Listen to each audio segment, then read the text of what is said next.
Dans le cadre donc des formations BAN, PIR, nous vous proposons aujourd'hui le sionisme. Le sionisme, qu'est-ce que le sionisme? Juste pour vous dire que ce sera une formation qui sera en 2 temps, dont la seconde partie se déroulera le 9, c'est ça, c'est le 9 juin, avec d'autres amis, d'autres associations, notamment les étudiants palestiniens. Voilà. Cette première partie va traiter du développement du sionisme jusqu'à la Seconde Guerre mondiale, jusqu'à avant la Seconde Guerre mondiale. Et ensuite, la seconde partie portera, elle, sur, à partir de la Seconde Guerre mondiale, ce qu'on appelle le sionisme contemporain, la façon dont il s'est développé, voilà. Alors, plusieurs préoccupations, plusieurs questions ont, disons, précédé cette intervention. D'abord, vous le savez, la profusion de sites, d'acteurs politiques qui pensent parler du sionisme, qui prétendent parler du sionisme, et qui, souvent, malheureusement, utilisent ce terme à n'importe quelle sauce, et pour justifier n'importe quoi, confondant allègrement juifs et sionistes. Alors ça, c'est fait très très souvent, confondant donc allègrement juifs et sionistes, ou alors donnant au sionisme un rôle complètement démesuré par rapport à ce qu'il est, allant même encore plus loin, donnant au sionisme même la capacité d'avoir lui-même engendré l'impérialisme, ce qui est assez extraordinaire par un curieux retournement de l'histoire, comme on va le voir, comme si le sionisme, c'est en fait le sionisme qui aurait accouché de l'impérialisme et non pas le contraire, de toute évidence, comme on va le voir. Et donc, il nous a semblé tout à fait indispensable d'intervenir sur ce point. Alors, ça n'est que le début, je suppose, d'un long débat, enfin, qui dépassera le cadre d'aujourd'hui, qui pourra se prolonger. Mais nous l'espérons, un débat qui va enfin permettre d'inverser une tendance terrible, dans la mesure où nous pensons sincèrement que le galvaudage de l'expression de lutte antisioniste, et nous nous considérons évidemment comme des militants antisionistes, totalement, radicalement. C'est-à-dire que nous ne pensons pas que le sionisme puisse s'accommoder avec une existence digne, quelle qu'elle soit, aussi bien pour les Arabes, les Palestiniens que pour les Juifs d'ailleurs. Le sionisme pervertit, y compris les Juifs. Enfin, les Juifs sur lesquels on fait reposer cette idéologie. Il faut vraiment quand même le savoir. Donc c'est indispensable contre la confusion des temps actuels. Indispensable contre la confusion des temps actuels. Voilà, bon. Si vos amis veulent ajouter quelque chose. Ouais. Enfin, par la suite, on va se donner un temps, hein, évidemment, pour un débat, et, bien sûr. Donc, alors, le sujet est très vaste, vous en doutez, il faudrait plus qu'une séance, plus que la séance d'aujourd'hui, même simplement pour aborder la phase qui va donc de la naissance du sionisme jusqu'à même la Seconde Guerre mondiale. Enfin, on va essayer de synthétiser un petit peu. Alors, je précise tout d'abord ce qu'on entend par sionisme. Sionisme, pour nous, c'est bien l'idéologie coloniale occidentale en Palestine qui va utiliser, instrumentaliser les Juifs pour ce mouvement colonial. Ce n'est pas autre chose. Ce n'est pas autre chose. Le sionisme, c'est la question de Palestine. C'est la question de Palestine. On peut bien trouver au XIXe siècle des formes de sionisme qui avaient comme objectif un peuplement juif en Argentine, en Ouganda, dans différents endroits. Mais le sionisme, pour nous, en ce qui nous concerne, c'est d'abord la colonisation de la Palestine. Et on voit bien déjà qu'il y a une démarcation qui se fait avec d'autres mouvements qui mêlent allègrement sionisme ou communautarisme juif, etc. Bon, peu importe quoi qu'on pense de tout cela. Alors le sionisme, en tant que tel, première thèse, le sionisme n'est pas une idée juive. Alors ça c'est important et ça bat en brèche beaucoup d'idées convenues, le sionisme n'est pas du tout une idée juive. C'est d'abord une idée chrétienne. C'est d'abord une idée chrétienne qui remonte d'ailleurs au premier temps du christianisme. Bon, alors grosso modo, on ne va pas rentrer dans les détails de l'histoire religieuse, mais il faut savoir que au départ, eh bien, pour un certain nombre de chrétiens, y compris, enfin tous les chrétiens, avant même l'avènement du protestantisme, avant même l'avènement de ce qu'on appelle la pensée évangéliste, etc., eh bien, il faut savoir que le christianisme, eh bien, a besoin des juifs. Il a besoin des juifs pour que se réalise la parousie. La parousie, c'est-à-dire le retour du Christ en Terre Sainte, qui devra précéder, comme on le sait, la fin des temps. Bon, alors il y a des tas de nuances, il y a des tas de courants, etc., mais grosso modo, c'est cela. Donc au départ, l'Église, eh bien, a besoin du peuple juif comme peuple témoin de la passion du Christ. Et donc, ce Christ étant parti, bon, il a d'abord une première fois ressuscité, comme on le sait, selon l'eschatologie chrétienne, mais dans un second temps, il devrait revenir. Dans un second temps, il devrait revenir, et pour qu'il revienne, pour que se réalise ce retour du Christ, hein, du Messie, du Christ rédempteur, eh bien, il faut que le décor des temps anciens soit reconstitué. Le décor des temps anciens, c'est-à-dire que les Juifs soient en Palestine. Soient tous en Palestine. Ou en tout cas, la plus grande partie.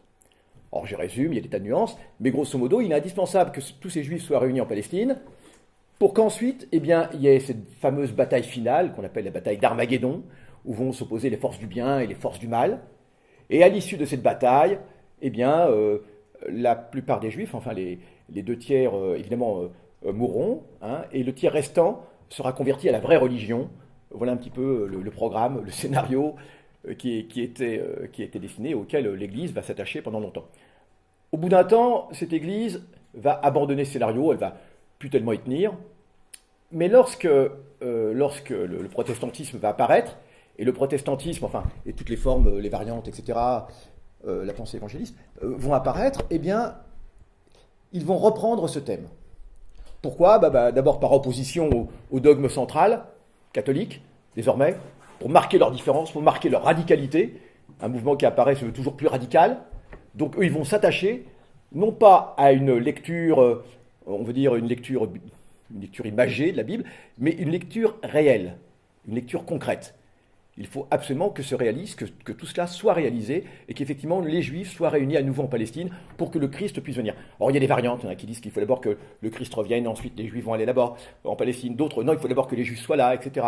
D'autres disent qu'il faut d'abord que les Juifs soient convertis au christianisme, et qu'ensuite ils aillent là-bas. D'autres, non, c'est pas nécessaire, ils vont... Enfin bon, je vous passe les multiples tendances, on ne va pas s'appesantir là-dessus. Toujours est-il que les premiers défenseurs d'un retour, entre guillemets, des Juifs en Palestine, eh bien, ça a été donc les protestants, toute la pensée protestante.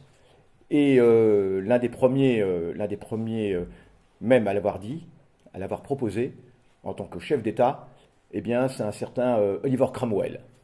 C'est Cromwell, l'anglais, qui, le premier, va mettre en avant, non pas un allée de certains juifs européens là-bas pour des raisons... Non, il va proposer la création d'un État, d'un royaume juif en Palestine. Précisément, donc une forme étatique, hein, précisément. Il y en aura d'autres par la suite. Alors, d'abord, une première chose, aussi un thème majeur, c'est l'idée du retour. Il n'y a pas de retour. L'immense majorité des Juifs n'ont rien à voir avec la Palestine, historiquement. Il n'y a jamais eu d'expulsion des Juifs de Palestine. Ou s'il y en a eu, je suis prêt à observer les preuves. Il n'y a jamais eu d'expulsion des Juifs de Palestine. Il y a eu un bannissement des Juifs de Jérusalem par les Romains, après la révolte, après des révoltes juives, de multiples, enfin il y a eu pas mal de révoltes juives, mais il n'y a pas eu d'expulsion, ce qui veut dire que même le concept de diaspora est un concept pas du tout approprié, mais alors pas du tout. Ou sinon il faut parler de diaspora pour toutes les populations qui sont devenues chrétiennes dans le monde entier, et qui évidemment n'ont rien à voir avec la Palestine. Ce sont des populations converties. Il en va exactement de même pour les Juifs. Les Juifs sont à 99,99% des gens qui ont adopté la religion juive. Ils n'ont absolument rien à voir avec la Palestine. Alors, les 2 grands foyers, on ne va pas s'appesantir là-dessus, ce n'est pas le thème central, mais c'est indispensable de le dire. Les 2 grands foyers, on le sait, ça va être évidemment le royaume des Khazars au 8e siècle, du 8e au 9e siècle, royaume des Khazars qui est situé au sud de la Russie, hein, qui va se convertir entièrement au judaïsme. Vous savez, la légende dit que le roi hésitait entre les trois religions monothéistes, qui finalement il a adopté le judaïsme. Donc lui et tout son peuple vont être convertis au judaïsme. C'est un des foyers principaux qui va ensuite essaimer dans l'Europe de l'Est, etc. Quant aux Juifs du Maghreb, grosso modo, le grand foyer, il s'agit de populations berbères qui ont été tout simplement judaïsées. Et comment? Eh bien, par les voies habituelles, par les voies du commerce. Bien avant même les révoltes qui vont donner lieu à la réaction romaine, à la répression romaine, bien avant, exactement comme pour les Phéniciens, exactement comme pour d'autres populations, les Phéniciens, vous savez, dit-on, vont s'installer jusqu'en Tunisie, puisque une importante colonie phénicienne, et ça donnera le royaume, l'empire de Carthage. Bon, ces gens-là venaient du Liban. Je veux dire, personne ne les a chassés du Liban. C'est simplement parce que la Méditerranée a été un vaste espace où il y avait des échanges, des chassés-croisés, de commerçants, etc. Et que, exactement pour les mêmes motifs, bien avant donc la révolte contre les Romains, eh bien, des populations juives commerçantes avaient essaimé tout autour du bassin méditerranéen, exactement comme les autres populations. Des comptoirs commerciaux se sont installés sur la côte du Maghreb, qui vont convertir, et c'est exactement comme cela que ça s'est passé, et pas autrement, exactement comme pour les autres populations. Il n'y a pas de particularisme juif à ce niveau. Ça, c'est une chose. Deuxième chose qu'il faut quand même aussi préciser, c'est que, ça c'est par rapport au droit, eh bien, il faut aussi également préciser que, et là, je sais que c'est un des thèmes principaux, un des mythes sionistes extrêmement forts, en vérité, on va prendre une figure tutélaire palestinienne, Yasser Arafat, que Dieu ait son âme. Yasser Arafat a certainement beaucoup plus de sang hébreu dans les veines que n'importe quel Israélien. N'importe quel dirigeant israélien qui vient d'un foyer d'Europe de l'Est, comme Ben Gourion, dont le vrai nom est David Green. Ben Gourion, il l'aura pris pour faire couleur locale. Hein. D'ailleurs, on va l'avoir, Ben Gourion, déguisé en arabe, parce que c'était vraiment cela. Les sionistes aimaient beaucoup se déguiser en arabe, pour marquer leur attachement à cette terre. Vous le voyez un petit peu, c'est celui qui est ici. C'est David Ben Gourion, hein, d'accord, chef de l'exécutif sioniste, au début du XXe siècle, à l'époque où les sionistes aimaient beaucoup apparaître en arabe. C'est pas que par la suite qu'ils vont prendre, disons, une... Voilà, bon. Excusez-moi. Voilà, toujours est-il que, par contre, les Palestiniens actuels sont les descendants de tous les peuples de la région, et à commencer par les Cananéens, les Hébreux, qui sont un peuple de la région, ensuite les Romains, les Grecs, les Assyriens, auparavant, excusez-moi, les Assyriens, les Romains, les Grecs, etc., et tous les peuples qui sont arrivés. Les Palestiniens ne descendent pas des Arabes uniquement. Les Arabes sont venus renforcer une population qui était déjà en place. Et ces populations qu'ont-elles fait? Eh bien, elles se sont converties à toutes les religions successivement. C'est-à-dire que ces populations qui étaient juives, ensuite vont se convertir au christianisme, ensuite vont se convertir à l'islam. Et jusqu'à nos jours. C'est le même foyer, la même souche de population. Ce ne sont pas des gens qui viennent d'ailleurs. Et c'est ça qui est absolument incroyable dans cette espèce de lecture sioniste de cette terre. La Palestine n'échappe à aucune des autres règles qu'il y a dans le reste du monde. Les Palestiniens sont les descendants de tous les peuples qui étaient présents, à commencer par les Cananéens, et y compris les Hébreux. Alors ça fait toujours très mal aux sionistes de dire que Yasser Arafat ou n'importe quel Palestinien a beaucoup plus de sang hébreu dans les veines qu'eux-mêmes, mais c'est un fait. Qu'est-ce que le juif de Californie, franchement, a à voir avec cette terre? Il va prétendre avoir plus de droits sur cette terre, plus d'antériorité que n'importe quel Palestinien qui est de Naplouse. Mais c'est un mensonge extraordinaire d'avoir fait croire cela. Et jusqu'à aujourd'hui, des gens le croient. C'est ça qui est absolument fabuleux. L'esprit humain n'a aucune limite dans la démesure, dans un sens ou dans l'autre. Toujours est-il que, cela étant dit, eh bien, ce mouvement sioniste, d'abord, il est chrétien.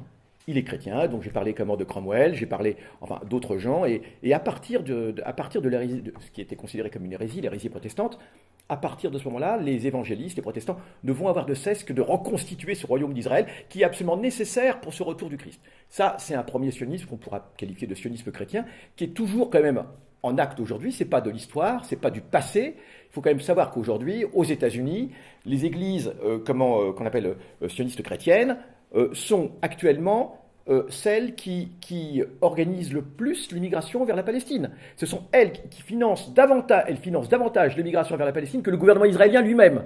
Il faut vraiment avoir ça en tête.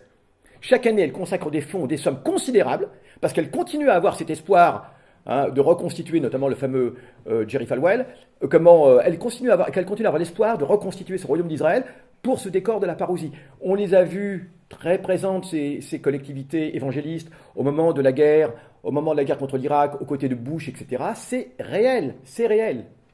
C'est bel et bien réel. Et il y a un élément idéologique religieux qui entre en ligne de compte. C'est un fait. Y compris dans la volonté de détruire l'Irak. Ça, c'est un fait. Mais ce sont donc ces sionistes chrétiens qui ont été même à l'avant-garde. Et beaucoup plus que certains juifs parfois qui disent, bon, enfin là, ils vont quand même un peu loin, un peu fort. Alors évidemment, les juifs savent très bien le sort qui leur est destiné dans l'eschatologie comment mise en avant. Ils le savent très bien. Donc il y a une sorte de jeu de dupe comme ça. C'est absolument incroyable. Enfin, ça, c'est une première chose. Il faut le savoir. Donc ce sionisme chrétien est très actif. Il est très actif tout au long donc, de ce 19e siècle.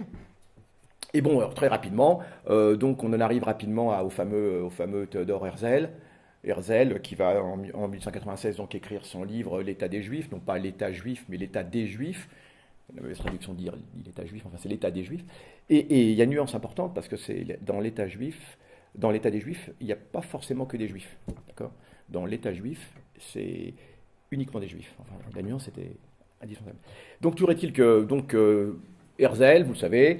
Mais alors Herzl, on sait très bien qu'Herzl, c'est pas Herzl en tant que tel, c'est pas Herzl qui invente le sionisme. Avant Herzl, des gens ont mis en avant déjà cette idée. Hein. Birnbaum, c'est un publiciste juif européen, Birnbaum, qui vraisemblablement en 1890 invente l'expression, donc un néologisme qui n'existait pas auparavant, qui est sionisme, du nom d'une des collines de Jérusalem, la colline de Sion. Hein. Donc voilà. Mais bon, puis il y en a eu d'autres, avant Herzl, il y a Pinsker, etc. Pinsker avec son livre Auto-émancipation, qui préconisait la création d'un État juif. Il ne disait pas encore en Palestine, hein, il y avait différents projets, mais voilà, il pensait que la solution à l'antisémitisme européen, eh bien, c'était effectivement de créer un État juif et que c'était la seule solution pour en finir avec cet antisémitisme. D'autant plus que dans les territoires qui étaient administrés par le tsar, en Russie, donc aux confins entre la Russie actuelle, la Pologne, etc., tout cela, il y avait ce qu'on appelait la zone de peuplement, où les Juifs étaient tenus d'habiter. Ils étaient obligés d'habiter là, c'était ce qu'on appelait la zone de peuplement. Hein. Et dans cette zone de peuplement, eh bien, il y avait déjà l'embryon, c'était une sorte de très vaste ghetto, en fait, hein, qui dépassait, enfin, c'était toute une région. Et donc, on avait déjà l'embryon d'un matériau humain, pour parler, comme les sionistes disent à l'époque, hein, susceptible de constituer un État. Voilà. Donc le sionisme va d'abord s'intéresser aux populations qui étaient les plus en but à l'antisémitisme, qui étaient les moins intégrées, entre guillemets, les populations juives slaves. Les populations juives slaves. Et ça va être dans cette direction que ça va surtout s'organiser. Donc Herzl, on sait, selon la légende, Herzl qui est donc juif hongrois, enfin né à Budapest dans l'Empire austro-hongrois, et qui ensuite eh bien, va à Vienne, donc travaille pour un journal à Vienne. Et ensuite il ira à Paris, il assistera au procès Dreyfus, hein, du capitaine Dreyfus. Et dit-on, c'est là qu'il concevra l'idée d'un État juif. C'est là qu'il concevra l'idée d'un État juif, ayant assisté au procès du capitaine Dreyfus. Alors je vous raconte la légende, comment il en arrive à la conclusion que les Juifs ne peuvent pas s'assimiler dans les différents pays, et que la seule solution pour eux, c'est effectivement de créer leur État. Alors on est dans l'Europe du 19e siècle, l'Europe qui est complètement traversée par tous ces mouvements nationalitaires, d'accord, alors évidemment, c'est toutes les nationalités, c'est ce qu'on appelle le printemps, hein, le printemps des peuples, hein, le printemps des peuples qui se prolonge tout au long du 19e siècle. Et donc ce printemps des peuples, eh bien, voit des peuples comme les Grecs, comme les Allemands, comme les Italiens se doter d'États unifiés, etc., ce qui n'était pas auparavant. Hein. Et donc, c'est exactement sur ce modèle, dans le creuset des nationalismes européens, que Herzl, hein, donc il est de culture allemande, il est dans l'Empire austro-hongrois, mais il est de culture allemande, hein, eh bien, c'est là qu'il va mettre en avant son projet. Alors, il écrit son livre, L'État des Juifs, et très rapidement, alors, vous savez, des projets comme ça dans l'histoire, il y en a des millions. Il y a eu des millions de projets. Qu'est-ce qui va faire que ce projet, le projet sioniste, va réussir ? Parce que l'idée de dire que de tout temps, les sionistes ont toujours voulu est un mensonge total. Alors, on pourrait donner une profusion d'exemples, j'en donne qu'un seul. En 1924, on va y arriver, hein, mais déjà une petite projection. En 1924, à un moment où déjà le mouvement sioniste est très puissant, doté de moyens, il a réussi à convaincre la plupart des impérialistes, etc., des impérialismes, pardon. Eh bien, en 1924, il y a combien de juifs dans le monde à peu près, grosso modo, il y en a peut-être 6 millions, 7 millions. Bon, il y a seulement 80 000 juifs en Palestine. Donc comment imaginer que si c'était l'aspiration millénaire, etc., depuis de tout temps, les Juifs ont désiré aller là-bas, comment se fait-il qu'à cette époque, alors que les sionistes mettent tous leurs moyens possibles pour que tous les Juifs aillent là-bas, et y compris les Juifs de l'Est, qui étaient dans une situation la plus dramatique, c'est un fait, et les Juifs slaves étaient dans des conditions épouvantables, dans les ghettos d'Europe de l'Est. Bon, comment se fait-il qu'il n'y a que 80 000 Juifs en Palestine? C'est un échec. Il faudra qu'il y ait le très puissant mouvement antisémite, qui va survenir donc en Pologne, Allemagne, etc., comme on le sait dans les années 30, pour qu'il y ait un départ. Mais 80 000 Juifs en 1924, c'est un échec du sionisme, sur environ 6 millions de Juifs. Donc cette idée est totalement fausse. Un autre exemple. Depuis qu'Israël existe, depuis 1948, on considère qu'il y a des centaines de milliers, plusieurs centaines de milliers d'Israéliens qui ont quitté Israël définitivement. Parce qu'ils sont déçus, pour des tas de raisons. Bon, comment se fait-il que ces gens-là, dans leurs prières, continuent à dire l'an prochain à Jérusalem, mais ils n'ont pas du tout envie d'y aller? Donc il y a une différence à faire entre effectivement une prière comme cela et une réalité. Parce qu'à chaque fois, c'est ce qu'on nous sort. Tous les Juifs disaient depuis toujours l'an prochain à Jérusalem. Mais actuellement, il y a des centaines de milliers de Juifs qui continuent à dire dans leur prière l'an prochain à Jérusalem, et ils n'ont jamais eu l'intention, ils n'ont certainement pas l'intention d'y aller, d'y retourner, parce qu'ils avaient quitté, ils étaient déjà là-bas et ils l'ont quitté. Bon, enfin, je pourrais multiplier les exemples. Il s'agit d'une prière, et il faut savoir que 90% des Juifs religieux étaient totalement opposés à l'idée d'un État juif. Et ça, c'est une affirmation qu'il est très important d'avoir en tête concernant donc certaines affirmations, qu'elles soient aussi bien d'antisionistes prétendus, qui pour moi sont souvent, en ce qui concerne ces gens-là, sont des antisémites, ou d'antisémites avérés. L'immense majorité des Juifs étaient totalement opposés à un État juif en Palestine, jusqu'à la Seconde Guerre mondiale. Jusqu'à la Seconde Guerre mondiale. Donc il ne s'agit pas de dire qu'il y avait des Juifs qui étaient antisionistes. Non, c'est le contraire. Il y avait quelques rabbins qui étaient sionistes. Mais l'immense majorité était totalement antisioniste. Et particulièrement en France. Parce que en France, c'était un très gros échec, le sionisme en France. L'immigration juive vers la Palestine. C'est un des pays qui a le moins marché là-dedans. Enfin bref.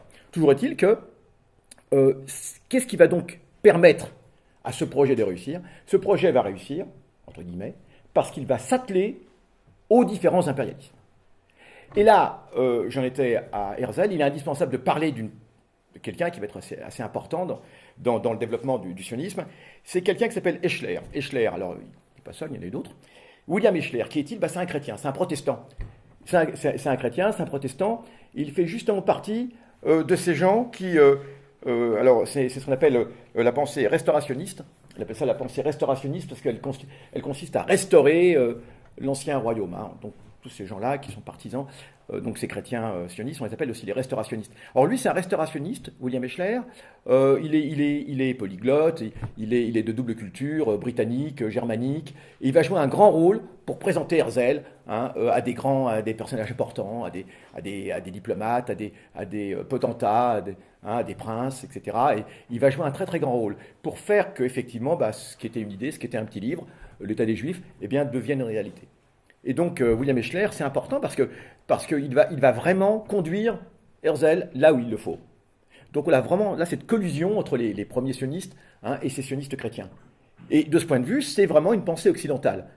C'est une pensée occidentale. Qu'est-ce qu'il va faire? Donc, il va présenter Herzl à tous ces potentats. Et alors, Herzl va s'adresser à tous ces potentats, que ce soit le Kaiser, Guillaume II, que ce soit François-Joseph d'Autriche-Hongrie, que ce soit y compris le tsar de Russie, qu'il rencontrera même, et y compris son ministre de la police, Plehve, qui est un fameux antisémite, très très connu, organisateur des grands pogroms.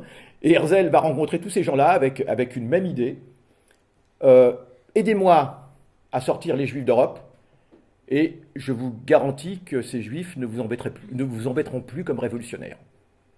Donc l'idée que met en avant Herzl, c'est l'idée de la contre-révolution. À un moment où beaucoup de Juifs opprimés regardent du côté de la révolution et sont intéressés par effectivement les idées socialisantes, etc., pour changer leurs conditions. Herzl arrive, et le mouvement sioniste en tant que tel joue bien son rôle, non seulement donc c'est une idéologie occidentale, coloniale occidentale, qui se part de tous les attributs et la vision des indigènes de Palestine qu'ont eu tous les colonialistes dans le monde, mais en plus, c'est une idée contre-révolutionnaire. C'est que Herzl va et s'adresse donc à Plehve, il dit « Je vais vous débarrasser de vos révolutionnaires juifs. Aidez-moi à les sortir de Russie et aidez-moi à les emmener en Palestine. » aidez-moi à les emmener en Palestine. Et c'est le même discours. Alors, bon, ça marche, plus ou moins. Donc, il va y avoir un certain nombre de, de juifs qui vont commencer à partir. Ça va être surtout des juifs dans un premier temps, des juifs qui sont emmenés en Palestine par des philanthropes comme la famille Rothschild, le baron de Rothschild, le baron de Hirsch. Mais il s'agit de créer en Palestine des colonies. Il s'agit de créer en Palestine des colonies qui effectivement ont un but de rentabilité capitaliste. Il ne s'agit pas encore de créer un État en tant que tel. Alors avec des mouvements comme par exemple les amants de Sion, etc. C'est un certain nombre de mouvements qui existent à la fin du 19e. Mais Herzl, lui, il a en tête vraiment un État. Et pour cela, il lui faut l'appui d'un véritable impérialisme qui aura intérêt à cela. Et c'est progressivement que, évidemment, ses yeux vont se tourner vers l'Angleterre. Alors lui, il va mourir avant, évidemment, que ça se concrétise du côté de l'Angleterre, mais ses successeurs vont le faire. C'est l'Angleterre, et là, bon, on va un petit peu écourter, enfin c'est l'Angleterre qui va la première, en tant qu'impérialisme, s'intéresser à l'idée d'un État juif. Le mouvement sioniste, en Palestine, ne pouvait pas réussir. D'ailleurs, il va prospérer grâce à deux guerres. La Première Guerre mondiale va mettre en place le projet, et la Seconde Guerre mondiale va apporter, pour parler comme les sionistes, le matériau humain, c'est-à-dire la masse qu'il fallait grâce à l'antisémitisme européen, occidental. Sans ces deux guerres mondiales, il n'y aurait jamais eu d'État sioniste aujourd'hui en Palestine. Donc le sionisme est vraiment enfant de l'impérialisme, à plus d'un titre. Il est enfant de l'impérialisme dans son projet, il est enfant de l'impérialisme dans sa réalisation. Il fallait d'abord la Première Guerre. Cette Première Guerre qui va tout bouleverser, alors je passe les détails, mais cette Première Guerre va faire que l'Angleterre, vous savez, enfin le Royaume-Uni, va s'intéresser à une idée d'État juif. Alors quand on voit la carte, on voit tout de suite pourquoi. Pour des considérations qui n'ont rien à voir, évidemment, comme le dit par la suite Winston Churchill. Winston Churchill dira par la suite, après la Seconde Guerre mondiale, les Juifs doivent... Alors qu'il est sioniste convaincu, c'est un grand colonialiste, hein, il a été premier lord de l'amirauté, etc. Et Churchill aura cette phrase, après la Seconde Guerre mondiale, à un moment où il y a déjà les combats en Palestine, c'est une autre histoire, mais quand même, il dira, les Juifs doivent savoir qu'ils ne doivent le soutien à leur projet à aucune considération les concernant. Que en fait, ce soutien au projet sioniste est uniquement dû à des considérations stratégiques de la Grande-Bretagne d'abord. Hein, donc il n'y avait aucun amour de philo-sémitisme dans le soutien au projet sioniste. Il faut vraiment avoir ça en tête. C'était au contraire une instrumentalisation. Alors, la Première Guerre mondiale arrive, vous savez, on ne va pas s'arrêter là-dessus, mais enfin, les Arabes combattent aux côtés des Britanniques, ils combattent les Turcs, hein, ils combattent les Turcs ottomans, il y a déjà des mouvements nationalistes au sein du monde arabe, ils combattent les Turcs ottomans, c'est l'histoire de Laurence d'Arabie, le fameux agent britannique Laurence d'Arabie, qui est chargé d'amener les tribus arabes à combattre aux côtés des Britanniques, et en échange de quoi? C'est l'accord Hussein-McMahon, 1915, un accord entre Hussein et McMahon, au terme desquels, si les Arabes s'engagent à combattre aux côtés des Britanniques, eh bien, après la victoire des Alliés dans la Première Guerre mondiale, eh bien, les Alliés consentiront à laisser s'établir un vaste royaume arabe sur toute la péninsule arabe. Donc, y compris la Palestine, bien sûr. Toute la péninsule arabe devait devenir un vaste royaume dirigé donc, par la famille des Hachémites. On connaît la suite. Ensuite, les Hachémites vont être écartés du pouvoir parce que pour les Britanniques, les Hachémites sont pas assez dociles, et ils leur préféreront les Ibn Saoud, qui étaient beaucoup plus dociles que les Hachémites. Et ce sont eux qui ensuite ramasseront tout et seront mis au pouvoir. Toujours est-il qu'au cours de cette première guerre mondiale, il va y avoir trois accords absolument très importants qui vont sceller le sort de la Palestine. Alors, je l'ai dit, il y a d'abord l'accord Hussein-McMahon 1915. Ensuite, 1916, ce sont les accords Saïs-Picot. Les accords, enfin l'entente Saïs-Picot, parce que ce n'est pas un accord, puisque c'est quelque chose qui a été fait secrètement. Ça a été fait secrètement, les accords Saïs-Picot. Et là, vous avez la carte. Que se passe-t-il? Eh bien, les Français et les Anglais, Edmund Sykes et George Picot, le Français, Edmund Sykes, le Britannique, et George Picot, le Français, se retrouvent clandestinement, c'est ce qu'elle veut dire, dans un hôtel. Et ils se retrouvent pourquoi? Ils se retrouvent pour se partager le Moyen-Orient. Et là, vous avez la carte. Alors, dommage parce que tout à l'heure, voilà, elle est beaucoup plus grande.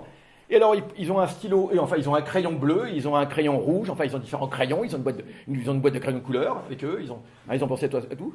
Et puis, ils sont simplement en train de se moquer des Arabes. Ils sont en train de bien rigoler entre eux parce que ils ont signé un accord. Enfin, les Britanniques ont signé le fameux accord, l'entente Hussein-Macmahon. Les Arabes y croient dur comme fer, ils ont combattu. Ils vont avoir beaucoup de pertes dans cette guerre contre les Turcs ottomans, contre les Ottomans, parce que c'était pas rien, c'était quand même une armée assez importante, l'armée ottomane. Et d'ailleurs, il faut le dire aussi il faut quand même préciser, que les Arabes sont divisés, qu'il y a aussi beaucoup d'Arabes qui combattent dans l'armée ottomane. Donc n'allez surtout pas croire que tous les Arabes sont comme un seul homme du côté des Britanniques. Non, non, pas du tout. Les Arabes étaient divisés. Un certain nombre combattent dans l'armée ottomane. D'accord? Bon, toujours est-il que, alors que les Arabes croient dur comme fer à cette histoire d'accord Hussein-Macmahon, et qu'après la guerre, eh bien, enfin, ils pourront eux aussi établir leur nation. Eh bien non, on les trompe. Et là, on a ces accords Sykes-Picot. Mais à l'époque, les Arabes n'en savent rien. Et comment est-ce qu'ils vont le savoir? Ben, ils vont le savoir en 1917. Pourquoi en 1917? Ben, parce qu'en 1917, je m'écarte là pour que vous puissiez avoir la teneur de... Parce qu'en 1917, il y a une révolution en Russie. Et il se trouve que lorsque les bolcheviks arrivent à Saint-Pétersbourg, enfin à Pétrograd, c'est la même ville, donc ils trouvent dans les archives du ministère des Affaires étrangères, donc c'était la capitale, ils trouvent des documents. Ils trouvent le document de l'entente Sykes-Picot, parce qu'ils étaient plus ou moins liés à cette entente au départ, les Russes. Pour cause de révolution, ils vont être écartés, mais du coup, les bolcheviks trouvent cela. Et que font les bolcheviks? C'est logique. Les bolcheviks, ils transmettent ça aux Turcs ottomans, en disant, regardez ce que les impérialistes que vous combattez, c'est logique, parce que les bolcheviks sont aussi opposés aux impérialistes, regardez ce que les impérialistes ont concocté. Alors les Turcs ottomans vont se faire un plaisir de dire aux Arabes, regardez ce que vos amis ont concocté de votre dos. Et les Arabes n'y croient pas, mais non, ce n'est pas possible, nos amis britanniques, nos amis français ne peuvent pas nous avoir fait ça, c'est absolument impossible. Et c'est comme ça que les Arabes vont être mis au courant de l'entente Sykes-Picot. Pendant qu'eux combattaient et mouraient pour les impérialistes, en fait, dans leur dos, ils étaient en train d'être dupés, tout simplement. Alors ils vont demander des éclaircissements britanniques, qui vont continuer à mentir, en disant, mais non, c'est absolument faux, mais ce sont des racontards, ce n'est pas vrai du tout, ils vont nier jusqu'au bout. C'est ça qui est extraordinaire, surtout. C'est même pas le premier mensonge, c'est le second qui est encore plus extraordinaire, qui est fabuleux. Ils vont continuer à mentir, jusqu'au moment où ça va être réellement réalisé. Enfin, voilà. Voilà. Donc, vous le voyez, il y avait plusieurs zones. Donc, zone rouge, administration directe des Britanniques. Alors, ça allait loin. Ça englobe toute la région, vous avez bien compris, jusqu'à l'Irak, ça englobe tout le Moyen-Orient. C'était le plan des Occidentaux pour nous. Pour les Arabes, voilà. Et alors là, on avait donc la zone rouge, administration directe anglaise, et là c'était une zone arabe, c'était une administration sous tutelle, faire croire aux Arabes qu'ils ont une sorte de petite autonomie là. Là pareil, zone arabe A, là pareil, faire quoi bon. Alors le bleu ce sont les Français, et le rose-rouge là ce sont les Britanniques. Voilà. Alors, ça c'est une chose, et comme c'est encore trop vaste, tout cela va être encore découpé par la suite. Bon, chacun dans sa zone va encore découper, on va créer le Liban, on va créer la Syrie, les Britanniques créeront la Jordanie, enfin bref, tout ça.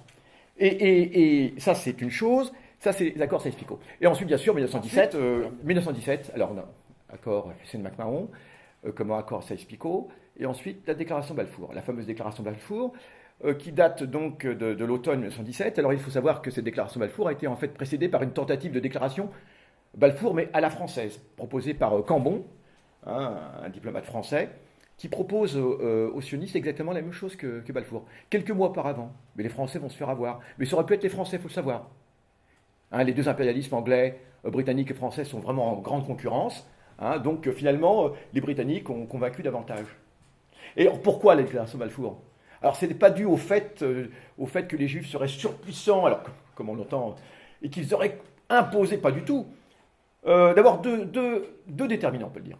Alors il y a encore un déterminant religieux, Balfour, mais aussi Lloyd George, le Premier ministre britannique de l'époque, Balfour étant le ministre des Affaires étrangères, d'accord, sont de sacrés, eux aussi, restaurationnistes. Ce sont des restaurationnistes. C'est-à-dire qu'idéologiquement, ils adhèrent totalement à l'idéologie restaurationniste. Ce sont des sionistes chrétiens. Il y a ce Lloyd George qui un jour d'ailleurs fera sensation en disant, d'abord il ne quittait pas la Bible, hein, il avait toujours la Bible comme livre de chevet, et il aimait bien dire à tout le monde, depuis que je me suis replongé dans les Saintes Écritures, j'ai enfin compris toute la complexité de cette région. C'est fabuleux. Donc il était convaincu avec la Bible d'avoir exactement la clé, l'explication de toute cette région. Alors il était très content, et donc il y a un déterminant religieux. Balfour c'est pareil, hein, donc ils sont presbytériens et anglicans, les deux, l'un presbytérien, l'autre anglican. Toujours est-il qu'il y a des déterminants religieux. Balfour non seulement donc un restaurationniste, mais c'est un grand antisémite aussi, Balfour. Il était connu pour son antisémitisme farfelu. Absolument. Il était aussi connu pour son grand colonialisme, évidemment, surnommé Bloody Balfour par les Irlandais, à cause de la répression qu'il mena en Irlande, bien évidemment. Alors, toujours est-il qu'il y a ce déterminant religieux, mais c'est d'abord le déterminant impérial, évidemment. Et la carte était là tout à l'heure, on peut la remettre. Évidemment, quel est l'intérêt? Alors, quel est l'intérêt des Britanniques là-dedans? C'est évidemment créer un État qui sera allié de la Grande-Bretagne à côté d'une zone extrêmement sensible, le canal de Suez. Le canal de Suez, ce sont les yeux de la Grande-Bretagne. Elle donnerait tout pour le canal de Suez. C'est la route des Indes. C'est la route des Indes. Sans canal de Suez, le Royaume-Uni est privé de sa colonie indienne. Pour aller en Inde, il faut absolument le canal de Suez. Sinon, on fait le tour par l'Afrique. Hein. Et là, ça devient... Donc, le canal de Suez est absolument indispensable pour des raisons stratégiques. D'ailleurs, entre parenthèses, on peut aussi évoquer cet aspect, bon, on n'a pas eu le temps de s'arrêter, mais la Palestine, c'est extraordinaire. La Palestine, c'est la clé de la Méditerranée. C'est la clé du Moyen-Orient. La Palestine est exactement à la confluence des 3 continents. Et au plan stratégique, c'est extrêmement important. C'est extrêmement important. Qui contrôle la Palestine contrôle toute cette région. C'est en Palestine qu'aboutissaient les caravanes qui arrivaient d'Orient auparavant, au Moyen-Âge. Hein. C'est dans cette région, Liban-Palestine. D'accord? Donc c'est évidemment très très important. En plus, il y a des ports en Palestine. Haïfa deviendra le seul port en eau profonde des Britanniques lorsqu'ils seront installés en Palestine. C'est un port en eau profonde extrêmement important. Jaffa est une grande capitale économique également. Déjà à l'époque, vous savez, les oranges de Jaffa s'exportent en Europe depuis le 19e siècle. Ils n'ont pas attendu Israël, hein, les fameuses oranges de Jaffa qui seront implantées en Floride. Les oranges de Floride, les plants viennent de Palestine. Les plants d'orangers de Floride viennent de Palestine. Hein. Donc déjà à la fin du 19e, les Palestiniens exportaient des oranges. Hein, la Palestine ottomane.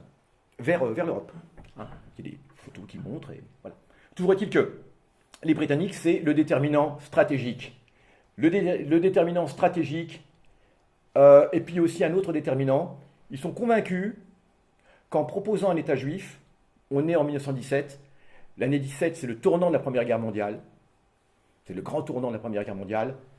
Il y a la révolution, évidemment, qui couve. Il y a déjà eu une première révolution en février, donc en Russie. Il y en aura une seconde en octobre. Et évidemment, les Alliés sont inquiets. Ils sont inquiets parce que les bolcheviks, les révolutionnaires, ont émis l'idée que dès l'instant où ils arrivent au pouvoir, ils se retirent de la guerre. Ils retirent la Russie, et là, comme vous le savez, la Russie était alliée aux Britanniques et aux Français.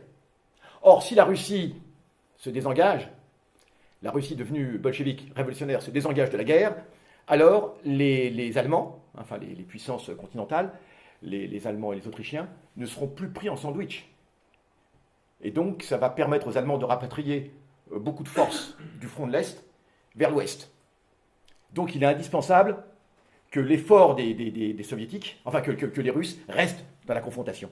Et donc, on pense, avec cette déclaration de Balfour, on pense, eh bien, finalement, attirer, ils pensent, les Alliés, attirer à eux les Juifs des empires centraux, d'Allemagne et d'Autriche-Hongrie. Si les Juifs des empires centraux cessent d'être fidèles aux Allemands et aux Autrichiens, eh bien, ils pensent ainsi qu'ils vont saper l'effort de guerre, voilà. Et que, finalement, et puis également, surtout, bien sûr, j'oublie, les Juifs bolcheviques. Les Juifs qui étaient très très importants dans le parti bolchevique, qui étaient très nombreux. Donc si ces Juifs sont attirés et sont séduits par les sirènes d'un État sioniste, exactement comme le proposait Herzl, ils vont cesser de soutenir le parti bolchevique, qui ne pourra pas faire la révolution. Donc la Russie restera dans la guerre aux côtés des Alliés. Donc ce sont vraiment des considérations stratégiques. Et ça ne marche pas. Et ça ne marche pas, ce qui prouve encore une fois que les théoriciens du complot ont tout faux, c'est que les Juifs vont rester parfaitement fidèles à leurs armées respectives. Ils vont rester parfaitement fidèles. Les juifs allemands vont continuer à combattre sous l'uniforme allemand, les juifs autrichiens vont continuer à combattre sous l'uniforme autrichien, et les juifs bolcheviques vont continuer à mettre en place le projet révolutionnaire. C'est que de ce point de vue, la déclaration de Balfour n'a absolument rien changé.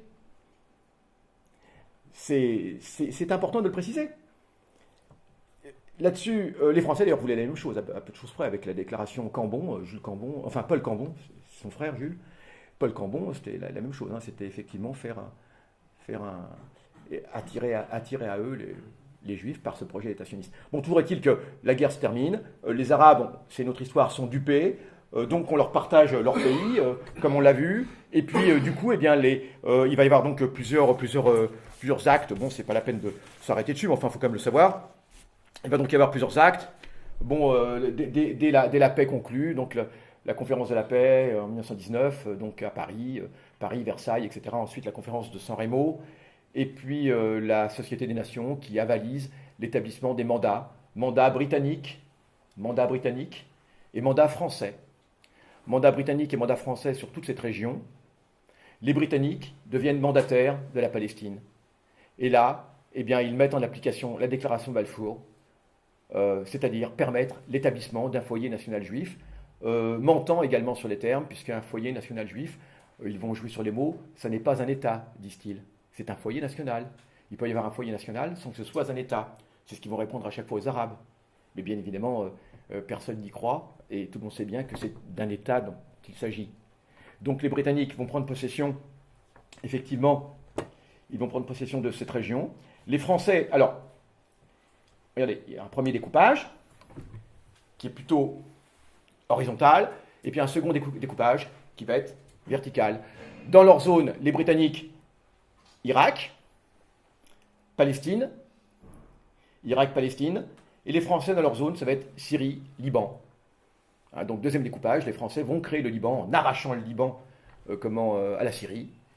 La Palestine, c'était la Syrie du Sud, mais personne ne se soucie des populations. Personne ne se soucie absolument évidemment des populations et des désirs des populations. Quelqu'un dira d'ailleurs par la suite, c'est extraordinaire les Arabes. Les Arabes ont combattu aux côtés des Alliés dans cette première guerre. Ils ont payé, comme on dit, le prix du sang.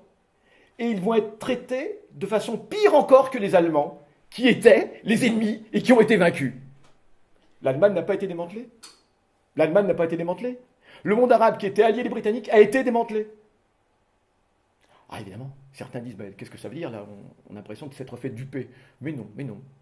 Alors, comme évidemment il faut faire un petit peu illusion, les Français et les Anglais vont quand même donner un lot de consolation aux Arabes. Ils vont donner un lot de consolation.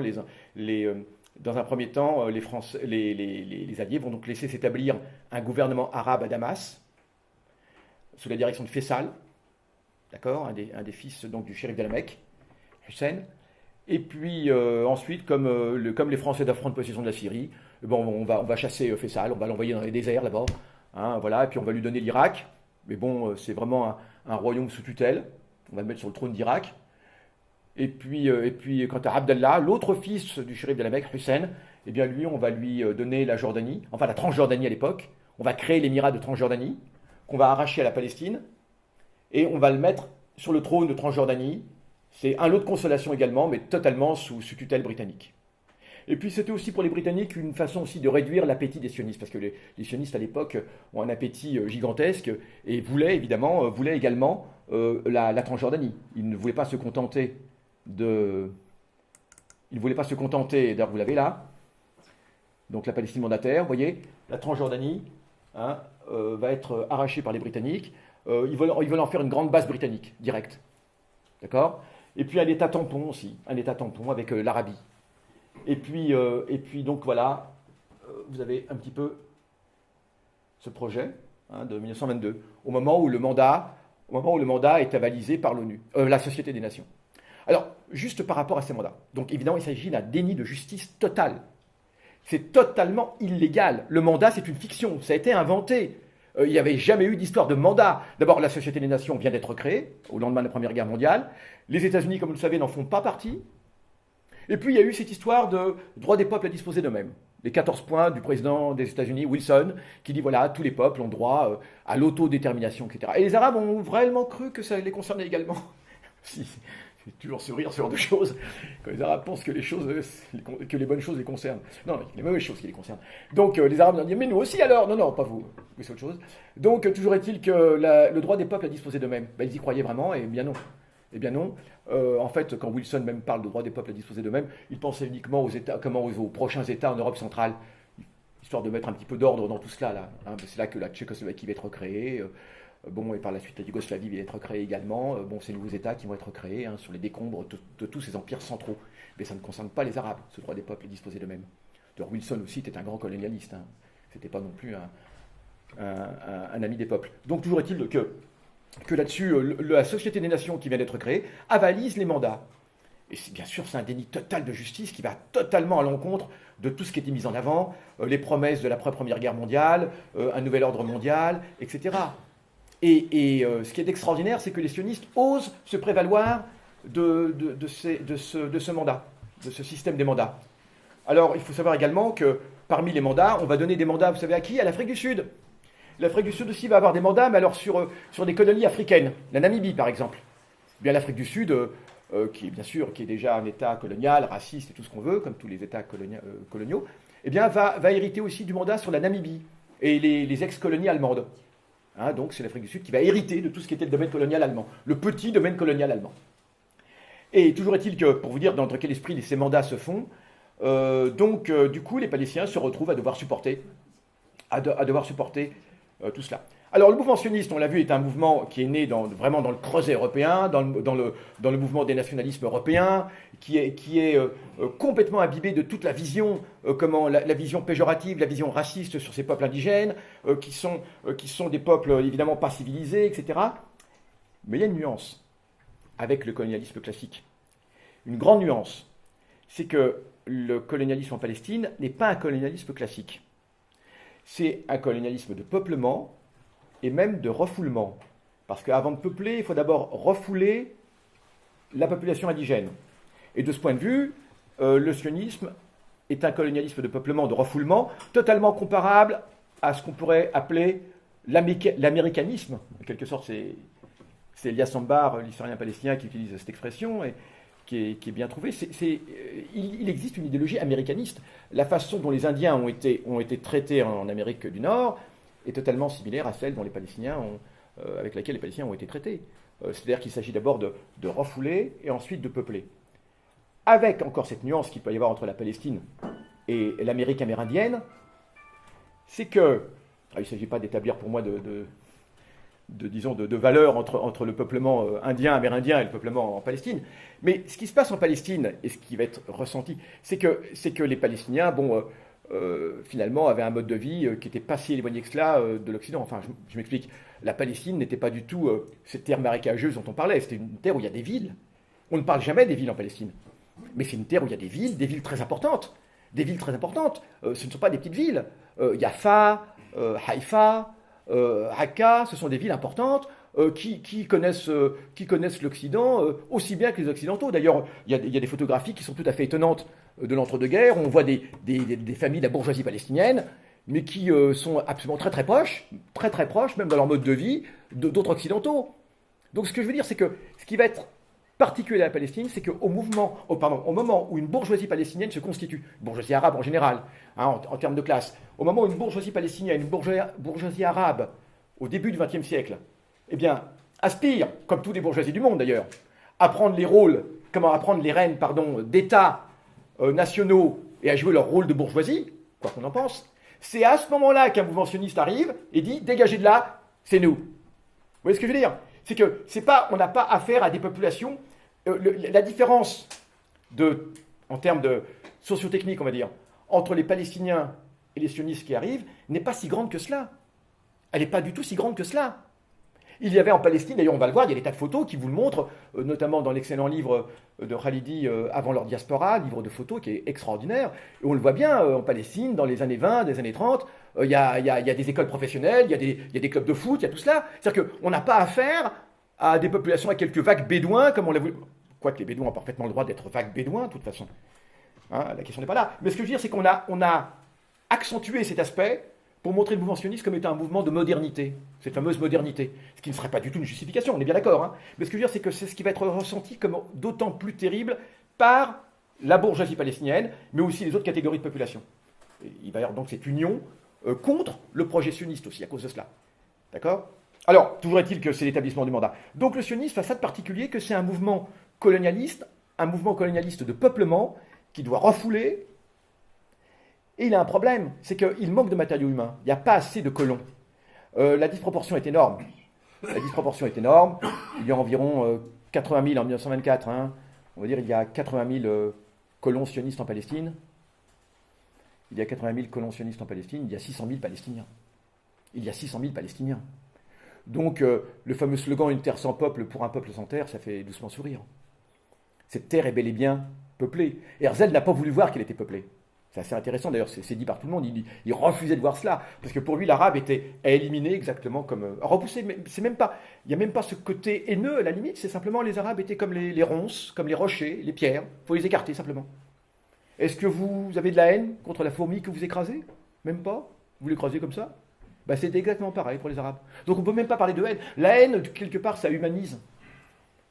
Quelque part, ça humanise d'avoir de la haine pour quelqu'un. Là, non. C'était les Arabes sont un obstacle, simplement. Il faut les écarter de n'importe quelle façon. Mais comme ils sont encore trop nombreux au moment du mandat britannique, alors il faut les écarter et on ne sait pas comment faire pour les écarter. Alors c'est là que va se mettre en place la stratégie sioniste qui donne sa caractéristique à ce mouvement colonial. C'est que, d'abord, il faut éviter de se levantiniser, comme disait Ben Gurion. Il faut éviter de s'arabiser. Parce qu'on l'a vu, les croisés, vous savez, au Moyen-Âge, lorsqu'il y a eu les croisades, quelque chose qu'on ne dit pas assez souvent, mais en vérité, les croisés ont été orientalisés au bout d'un moment. Bien évidemment. Et d'ailleurs, c'est quelque chose qui était reproché. Il y a eu 5, 6, 7 croisades, on va dire. Eh bien, à chaque fois, ceux qui arrivaient, ils ne comprenaient pas, parce que ceux qui étaient déjà là, ils pensaient les trouver avec... habillés à l'occidental, enfin comme au Moyen-Âge, etc., avec cette grande haine, avec un mur de séparation entre les populations, etc. Et pas du tout. Ils arrivent sur place, en Palestine, enfin, ce qui était le Moyen-Orient, enfin l'Orient des croisades, et ils trouvent des populations qui sont très mêlées souvent. Et la plupart des croisés sont complètement orientalisés. Ils parlent l'arabe, très souvent. Et d'ailleurs, il y a des tas d'ouvrages, même de l'époque, il y a un fameux ouvrage qui est connu, c'est Oussama, prince syrien. Ce sont les mémoires d'un prince syrien de l'époque, du Moyen-Âge, et qui raconte ses amis croisés, etc. Enfin, il y avait une interpénétration totale. Et d'ailleurs, du coup, ça étonne et ça scandalise les vagues successives de croisés qui arrivent et qui disent on ne comprend pas, on pensait trouver des gens farouchement opposés donc à ces orientaux, etc. Et qu'est-ce qu'on voit? Et voilà. Alors, ils les appellent les poulains. On appelait les poulains les croisés qui étaient orientalisés comme ça. Donc, la grande inquiétude du mouvement sioniste, c'est que ces colons, finalement, finissent par se fondre. Parce que le Moyen-Orient, c'est extraordinaire. C'est un ensemble fabuleux, magique, qui a la capacité d'absorber toutes les populations. Toutes les populations. Il est très difficile de créer un apartheid au Moyen-Orient. C'est une région où on a 21 communautés officielles, si je prends le Liban d'aujourd'hui. Vous voyez ce que je veux dire? On n'est pas en Europe avec cette idée peut-être déjà, et très tôt, les prémices d'État-nation étaient déjà en place. Hein. Toutes ces minorités ont été exterminées en Europe, on le sait bien, en France par exemple. Hein. Les Occitans, la croisade des Albigeois, etc. Les Cathares, tout ça, ça a été exterminé. Hein. Voilà. On ne veut voir qu'une seule tête, hein. On ne veut voir aucune oreille dépassée. Mais au Moyen-Orient jusqu'à aujourd'hui, voilà, c'est un problème. Comment établir un apartheid dans un monde aussi divers, avec toutes les religions de la Terre, avec toutes les populations de la Terre, avec toutes les langues de la Terre? Enfin, toutes les langues de la Terre, je m'entends. C'est très difficile. Donc les sionistes sont face à un problème. Ils sont face à un problème. Comment éviter finalement d'être intégrés, d'être assimilés, eux, au Moyen-Orient? Et c'est la grande inquiétude de Ben Gurion, par exemple, hein, qui dit on va se faire levantiniser. Donc il faut établir un mur. Il faut établir un mur. Et ce mur, eh bien, voilà, il va se traduire comment? Travail juif, terre juive. Dès les années 30, enfin, les sionistes vont mettre en application, même la fin des années 20, eh bien, bon, on résume, hein, il faut absolument aucun contact avec l'élément arabe. Alors, premièrement, la terre. Ces fameuses terres dont on a parlé, qui auraient été achetées, etc. Bon, alors on va rapidement tordre le cou à cette idée. En 1945, lorsque l'ONU va commencer à se pencher sur la question de Palestine, eh bien, le mouvement sioniste possède 6% de la Palestine. C'est-à-dire que 94% de la Palestine sont entre les mains des Arabes. Ça, ce sont des chiffres officiels. En termes de terre arable, de terre cultivable, eh bien, c'est peut-être 8%, 9% des terres cultivables sont entre les mains du mouvement sioniste. Donc, comment peut-on, avec 8% des terres, prétendre faire récupérer tout le reste? C'est absolument incroyable. C'est-à-dire que, donc, ces achats de terres, finalement, ça n'a pas bien marché du tout. Les terres ont été achetées surtout à ce qu'on appelle des propriétaires abstentionnistes. Des gens qui habitaient à Damas, qui habitaient à Beyrouth et qui possédaient des terres en Palestine et qui les vendaient sans se préoccuper de sans se préoccuper de ce qui sera la vie des métayers une fois que cette terre aura été vendue. Je donne un exemple. En un coup, par exemple, dans le nord-ouest de la Palestine, au sud de Haïfa, en un coup, une terre va être vendue au mouvement sioniste par un grand propriétaire, ce qu'on appelle absentéiste, qui habitait à Beyrouth. Il va vendre sa terre, très grande portion de terre, qui va être l'équivalent, on va dire, d'un département français, pas des départements français, enfin d'une petite région administrative en Palestine. Une énorme portion de terre. Eh bien, en un coup, 24 villages étaient présents. Ces villages, au cours des siècles, les propriétaires avaient changé. Mais les paysans continuaient à payer des impôts. De toute façon, le propriétaire, il ne le connaissait même pas. Il continuait à payer des taxes, plutôt, aux représentants du féodal qui étaient là, et peu importait qui était le véritable propriétaire. Parce que de toute façon, leur vie ne changeait pas, ils étaient métayers sur cette terre. Sauf que les sionistes vont introduire quelque chose de nouveau, qui était inouï, qui ne s'était jamais vu jusque-là, et c'est là le fondement même, et un des caractères propres aux sionistes, c'est qu'ils précisaient, dans les contrats, lorsqu'une terre était achetée à un grand propriétaire, ils disaient, la terre doit être livrée vide d'habitants. Et c'est cette petite clause qui était là, vide d'habitants.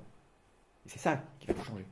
C'est que dès l'instant où la terre doit être vidée de ses habitants, c'est-à-dire que ces métayers qui habitaient sur cette terre depuis des siècles, qui ne savaient même pas qui était le propriétaire de cette terre, étaient expulsés par qui? Par la troupe britannique. Et en un coup, on a eu par exemple 24 villages qui ont été vidés. Les gens ont été jetés sur les routes, comme ça. C'était ça le sionisme. Donc cette histoire de terre qui était achetée, ça fait doucement rigoler. Jamais les petits propriétaires ne vendaient leurs terres. Et pourtant, la rente foncière avait considérablement augmenté, parce que les capitaux sionistes avaient fait considérablement augmenter, évidemment, le prix de la terre. Et effectivement, mais en dépit de cela, je vous le dis, en 1945-47, ils ne possèdent que 6-7% des terres. Ce sont des chiffres officiels, des pourcentages officiels. Et donc c'est un vrai problème. Donc la terre doit être livrée vide d'habitants. Et c'est comme ça que le mouvement de contestation va commencer à naître. Tous ces paysans qui se retrouvent sans terre, qui vont s'accumuler dans les premiers bidonvilles, au sens propre du terme, puisque du côté de Haïfa par exemple, eh bien c'est vraiment près de la raffinerie de Haïfa que ces Palestiniens vont aller habiter dans des bidonvilles, construits avec les bidons de la raffinerie de Haïfa. C'est exactement de là que vient l'expression bidonville. Raffinerie donc de pétrole. Et c'est là que le mouvement insurrectionnel palestinien va prendre corps, ce mouvement insurrectionnel qui va éclater en 1936. 36-39, qui est pour les Palestiniens la grande révolution palestinienne. Elle s'est déroulée en 36-39. Parce que souvent les gens disent, mais on ne comprend pas, les Algériens ont fait une guerre d'indépendance, tous les peuples ont fait une guerre d'indépendance, et les Palestiniens. Mais les Palestiniens, ils l'ont fait, leur guerre d'indépendance, les Palestiniens. Ils l'ont faite entre 36 et 39. Elle a été un échec, elle a été écrasée. Grâce aux régimes arabes de la région aussi. Il faut le dire. Mais ça a été un grand mouvement qui démarre en 1936, qui démarre en 1936, et qui démarre par une grève générale. Et cette grève générale, eh bien, elle va ensuite se prolonger en insurrection, en véritable guérilla. Alors évidemment, alors, si vous regardez ça à gauche, Hasnim Al-Qassam, d'accord, qui va donner donc son nom aux fameuses requêtes c'est un des instigateurs de ce soulèvement palestinien, Hasnim Al-Qassam, qui est syrien d'ailleurs, qui n'est pas palestinien proprement parlé, qui est syrien, et qui était instituteur, et qui doit quitter la Syrie, parce qu'en Syrie, il combattait déjà les Français du mandat, parce que n'oublions pas qu'en Syrie aussi, il y a tout un mouvement insurrectionnel, notamment une révolution en 1925. D'accord? Donc sa tête est mise à prix par les Français, hop, il passe en Palestine, et il continue le combat. Et notamment à Haïfa. Et c'est lui qui va organiser les premiers groupes de Fedaïn à Haïfa. Et donc il a un plan. Ce qu'il veut, c'est d'abord accumuler des armes. Il veut entraîner des hommes. Il a vraiment un projet précis de révolution. Il ne pourra pas le mener à terme, parce que peu de temps avant qu'il ne passe à l'action officiellement, il est déjà dans les montagnes avec des groupes de Fedaïn. Il est surpris par les Britanniques au cours d'un affrontement, et il décide de combattre jusqu'à la mort, lui et ses hommes, le petit groupe avec qui il est. Et c'est comme ça qu'il va tomber martyr. Et c'est par la suite, alors ça c'est peu de temps, ça va être en 34, et c'est ensuite en 36 que son idée va être reprise. Donc lui, il ne participe pas à l'insurrection de 36, 36-39. Mais son exemple va être suivi, et cette insurrection, elle va être considérable. Elle va être considérable. Toutes les villes de Palestine, les Palestiniens ont fait des réserves pour cette grève générale. Toute la Palestine va être en grève générale contre le projet sioniste et contre les Britanniques. Ils doivent combattre deux ennemis à la fois, les Britanniques et les sionistes, qui sont déjà constitués en milices, qui reçoivent des armes de tout l'Occident, déjà à l'époque. Et donc ils doivent combattre sur deux fronts à la fois. Et ça va être évidemment très difficile. Alors là, on a même des groupes de toute une famille, habillés de pied en cap, mais ce qu'il faut savoir, c'est que ça va être extrêmement difficile. Ça va être extrêmement difficile parce que les Britanniques, évidemment, vont mettre le paquet. Et là, vous avez le bombardement de Jaffa par l'artillerie de marine britannique. Hein, ça va être des bombardements d'aviation, ça va être des bombardements par la marine également. La Palestine va extrêmement souffrir. Et donc, cette grève générale, alors, le but là est de briser la grève générale des Palestiniens. Tout le port de Jaffa est paralysé. Et ensuite, eh bien, comment il faut...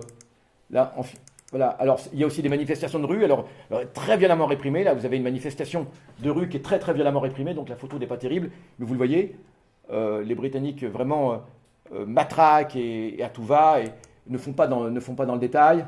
Là, vous avez aussi Saïd Al-As, qui est un grand combattant, qui tombera martyr, qui a d'abord combattu pendant la Première Guerre mondiale dans l'armée ottomane. Lui, il est resté fidèle. Hein, il est resté fidèle à l'armée ottomane. Et donc, il faut savoir, c'est qu'en Palestine, on a des gens qui étaient aussi bien opposés aux Ottomans que des gens qui étaient avec les Ottomans. Donc, du coup, ça va transcender un petit peu ces clivages anciens, la révolte palestinienne. C'est ça qui est intéressant. Hein. Donc, c'est pas la continuité forcément du mouvement nationaliste arabe tel qu'il s'exprimait. D'accord ? C'est vraiment le mouvement insurrectionnel de toute une population qui sait que ses jours sont comptés. Et d'ailleurs, il y a un éditorialiste fameux palestinien d'une revue qui paraît après la Première Guerre, dans les années 20, une revue palestinienne qui s'appelle Al-Karmal, qui est le nom de la colline qui est à Haïfa. Et il dit cette chose, il dit au train où les choses vont, eh bien, d'ici 20 ans, on aura perdu notre patrie. Le mouvement sioniste dispose de moyens considérables, il est aidé par toutes les grandes puissances, et nous n'avons qu'une chance. Et si ça continue comme cela, nous allons perdre notre patrie. Et alors on a des colons sionistes qui disent « mais c'est n'importe quoi, vous accusez les juifs de tous les maux, etc. Encore une fois, c'est de l'antisémitisme. » C'est ça qui est absolument... Et ça s'est réellement produit. Voilà. Et c'est terrible parce que les Palestiniens sont parfaitement lucides sur ce qui les attend. Ils sont en train de perdre leur pays. Ils savent très bien... Alors ils connaissent parfaitement le monde, hein. Ils savent très bien ce qui est arrivé à tous les peuples indigènes, ils savent très bien ce qui est arrivé aux Indiens, ils savent très bien ce qui est arrivé. On n'a pas affaire à une population qui était dans son coin. La Palestine était une terre extrêmement connue, extrêmement traversée, où on savait très bien. Il y a déjà une immigration qui est très très importante vers les États-Unis, du Liban et ailleurs. Donc c'est un monde. La Palestine est déjà entre guillemets mondialisée à l'époque, hein, pour dire. C'est-à-dire que c'est pas une petite enclave qui vivrait dans son coin, et pas du tout. Et donc elle est d'autant plus effrayée parce qu'elle voit arriver à grands pas. Elle est d'autant plus effrayée par ce qu'elle voit arriver à grands pas. Et donc, alors ce qui est intéressant de voir aussi, c'est que, alors là, il y a quelqu'un quand même qui est absolument très important. Ça, c'est une photo qui date d'après la Seconde Guerre mondiale. C'est Abqad al-Husseini. Alors à l'époque, en 1936, il est combattant. Il est combattant, mais là c'est après-guerre, donc c'est la phase finale en fait. C'est la guerre de 47-48. Hein, mais ça va être aussi un grand combattant, mais il combat, il participe déjà bien sûr à l'insurrection de 36-39. Alors, d'ailleurs, le voilà. Alors, c'est lui, au moment de son mariage. On connaît très peu cette photo, donc voilà, j'ai trouvé. Voilà, bah, lui aussi, il aspirait. Donc, on voit comment il est habillé, donc on est dans l'entre-deux guerres, voilà. C'est ça les Palestiniens, donc c'est ça que les sionistes appellent des sauvages, quelques bédouins qui errent en Palestine. Enfin, je n'établis pas d'échelle de valeur, encore une fois, ils sont habillés à l'occidental.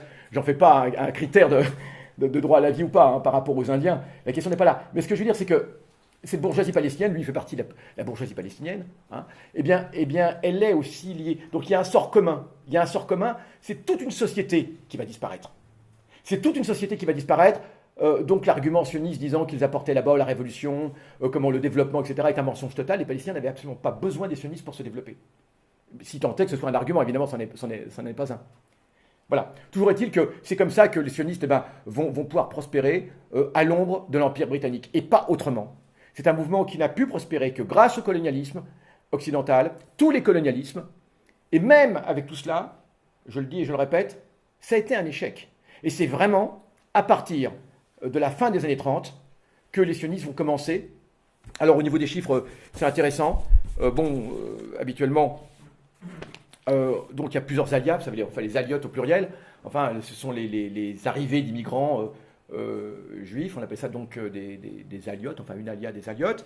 Et donc ce qui est intéressant de voir, c'est que c'est vraiment à partir de 1929, avec le développement de l'antisémitisme, et bien sûr avec l'arrivée d'Hitler au pouvoir, que là, ça va se décoincer, on va dire, parce que c'est 250 000 immigrants qui arrivent entre 1929, c'est 250 000, pardon, d'abord 80 000 immigrants qui arrivent entre 24 et 28, 80 000 immigrants qui arrivent, de Pologne principalement, qui fuient l'antisémitisme, et c'est surtout à partir de 29, entre 29 et 39, 250 000 immigrants qui viennent d'Allemagne. Alors ces immigrants, ils viennent d'Allemagne, vous le savez. Hannah Arendt évoque ça dans un livre qui s'appelle Eichmann à Jérusalem. Ce sont des immigrants qui viennent...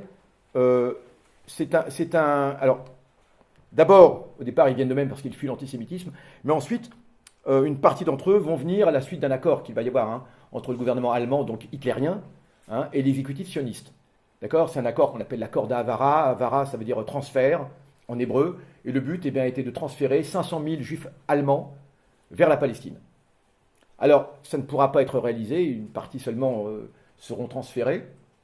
Alors, c'est un transfert qui consiste à dépouiller les juifs de leurs biens. C'est-à-dire que tout juif qui va quitter l'Allemagne, donc Hitler est au pouvoir, tout juif qui va quitter l'Allemagne doit laisser sur place ses biens, tous ses biens. Et ces biens sont convertis en matériel allemand, qui ensuite est exporté vers la Palestine. Donc ça permet à l'Allemagne, d'une part, de contourner le boycott que l'Allemagne commence à subir à cause de l'arrivée d'Hitler au pouvoir. Il y a un boycott international qui est organisé autour de l'Allemagne, contre l'Allemagne. Donc du coup, l'Allemagne peut vendre ses machines-outils, et l'Allemagne, c'est un pays très industriel et qui vend beaucoup de machines-outils déjà à l'époque. D'accord? Eh bien, l'Allemagne pourra vendre ses machines-outils à qui? À la Palestine. Et comment ça sera payé? Ça sera payé avec les fonds juifs qui restent en Allemagne. Donc non seulement les juifs quittent l'Allemagne, le but est d'expulser les juifs d'Allemagne vers la Palestine, mais dans des trains escortés par la Gestapo vers la Palestine, à travers la Turquie, pardon. Et donc le but est en même temps pour l'Allemagne d'éviter ce boycott et de pouvoir vendre ses productions industrielles. Donc le mouvement sioniste va permettre au régime allemand de contourner le boycott et de mettre en échec le boycott. Ça, c'est intéressant, parce qu'au moment où dans le monde, il y a un boycott qui est organisé contre l'antisémitisme des nazis, on voit que le mouvement sioniste, lui, au contraire, il va dans ce sens. Et au contraire, il permet aux nazis, enfin au gouvernement allemand, de contourner ce boycott. Alors c'est important parce que c'est là que vont arriver toute une masse d'Allemands, qui sont en général des populations qui n'ont rien à voir avec les populations de Slaves. Ce sont des gens qui sont intellectuellement d'un niveau élevé, ce sont des techniciens, et ça va être un apport considérable pour le Yishuv. Le Yishuv, c'est le nom que l'on donne à l'État juif en gestation. On appelle ça le Yishuv. Ça va être donc un apport de techniciens, ça va être un apport de cadres très important, et qui va effectivement permettre au secteur économique juif, parce qu'en Palestine, on a vraiment deux secteurs économiques qui ne vont jamais se croiser. Le secteur économique arabe et le secteur économique juif. Selon le principe que je vous ai dit tout à l'heure, terre juive, travail juif. D'accord? La terre doit être uniquement juive, jamais vendue à un arabe. Ce sont des directives très claires. Jamais employer un arabe, on n'emploie que du travail juif. Et un apartheid va être donc mis en place, qui empêche absolument tout contact entre les populations. Alors quand les sionistes disent, alors ça c'est un argument qui est souvent donné, les sionistes disent la richesse apportée par les immigrants en Palestine, c'est cela qui va faire venir de toute la région du Moyen-Orient des immigrants arabes vers la Palestine, parce que les sionistes, un de leurs arguments, c'est de dire, en fait, la Palestine, elle a été peuplée par des Arabes de la région. Elle était vide, mais elle a été peuplée par des immigrations arabes de la région. Et qu'est-ce qui a fait venir cette immigration arabe de la région? Eh bien, la soudaine richesse apportée par les sionistes. Bon, évidemment, c'est un mensonge total. Entre autres, pour cet argument, il y a vraiment deux secteurs économiques totalement distincts. Et au contraire, des études ont prouvé que toute la fiscalité, parce que les Britanniques font payer des impôts, hein, évidemment, les Arabes sont les plus nombreux, ce sont eux qui payent le plus d'impôts, qui apportent le plus d'argent. Et en fait, c'est cette fiscalité arabe qui va être reversée au secteur économique juif, au niveau des routes, au niveau de tout cela. Et c'est exactement le contraire qui se passe. Donc c'est assez intéressant de battre en brèche cet argument. Donc voilà comment effectivement ça se passe, comment Alors là, on a ça, vous avez là une des affiches d'une des composantes, parce que le mouvement sioniste lui-même a différentes composantes. Et là, c'est ce qu'on appelle l'Irgun Zvei Lomi, c'est l'Irgun. L'Irgun Zvei Lomi, et dont le chef de file était Jabotinsky. Jabotinsky, qui était admirateur de Mussolini d'ailleurs, il faut savoir, parce que lui aussi est un nationaliste, etc. Et à Paris, il participe à un meeting pour Mussolini, on a les références exactes. Alors, il n'aime pas Hitler, évidemment, mais il aime beaucoup Mussolini.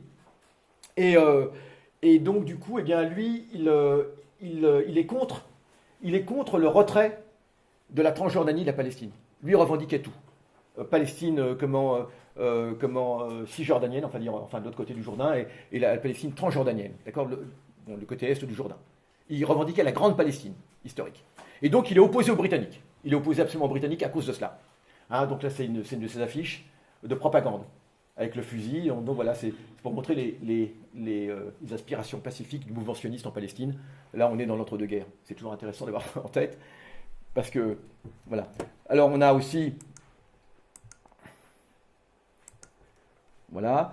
Alors, ce que je veux dire, c'est que là-dessus, ça, c'est assez intéressant. Concernant donc cette grande révolte palestinienne, alors c'est assez intéressant, j'ai trouvé ça il n'y a pas longtemps. Vous comprenez ce qui se passe? Alors, ce sont deux Arabes qui sont évidemment là-bas. Et là, c'est une voie ferrée. Hein. C'est une voie ferrée. D'accord? Et là, ce sont des Britanniques et avec leurs auxiliaires sionistes. Ce sont des otages qui sont devant le train. Comme ça, on ne peut pas attaquer le train. Extraordinaire, non? Fabuleux. Alors, c'est intéressant de voir que les sionistes font pareil aujourd'hui en Palestine. Vous savez, c'est une pratique qui est faite actuellement. Hein. Ça a été fait en Cisjordanie actuellement. Très souvent, c'est arrivé, ils attachent des militants sur des jeeps pour éviter que la jeep ne soit l'objet d'attaque. Il y a des photos là-dessus. C'était déjà fait. En fait, ils ont repris des méthodes anglaises. Ce sont des otages. Ils sont devant, regardez bien, là c'est solidaire. Il y a un bras là qui relie cette espèce de petite carriole. Et là, c'est une voiture blindée qui est montée sur rail. C'est une voiture blindée qui est montée sur rail. Vous voyez, c'est extraordinaire. Hein, voilà. Et on a donc ces deux Arabes qui sont là. Parce que la guérilla, évidemment, elle va faire comme tous les guerriers du monde. Elle attaque les trains, elle attaque les casernes anglaises. Partout, c'est une révolte extraordinaire, la révolte de 36-39, qui est trop mal connue. Et on comprend pourquoi personne n'a intérêt à la faire connaître. Puisque c'est l'expression même de la revendication palestinienne, de son mouvement, de son aspiration à l'indépendance, etc.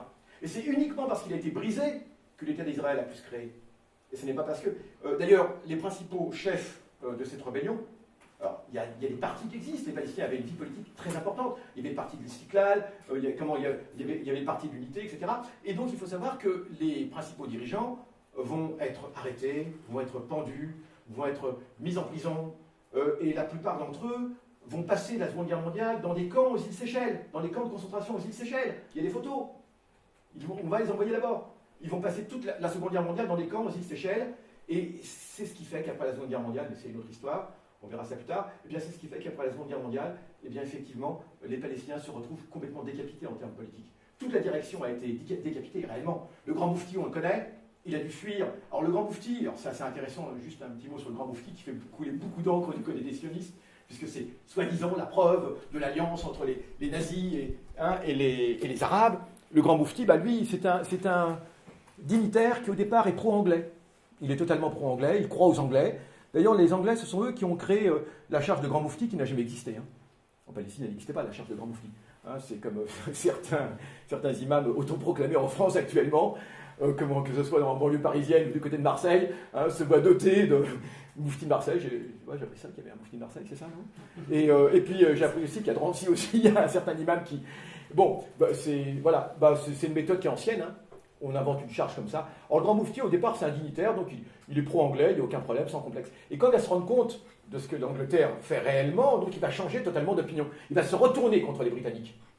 va se retourner contre les Britanniques, lui aussi se rend compte qu'il a été dupé, et Elias Sambar a cette phrase concernant le grand moufti. Alors après, on peut aimer ou non le personnage, après, avec ses amitiés, évidemment, on connaît la suite, qu'il faut tout à fait relativiser, totalement amoindrir, parce que...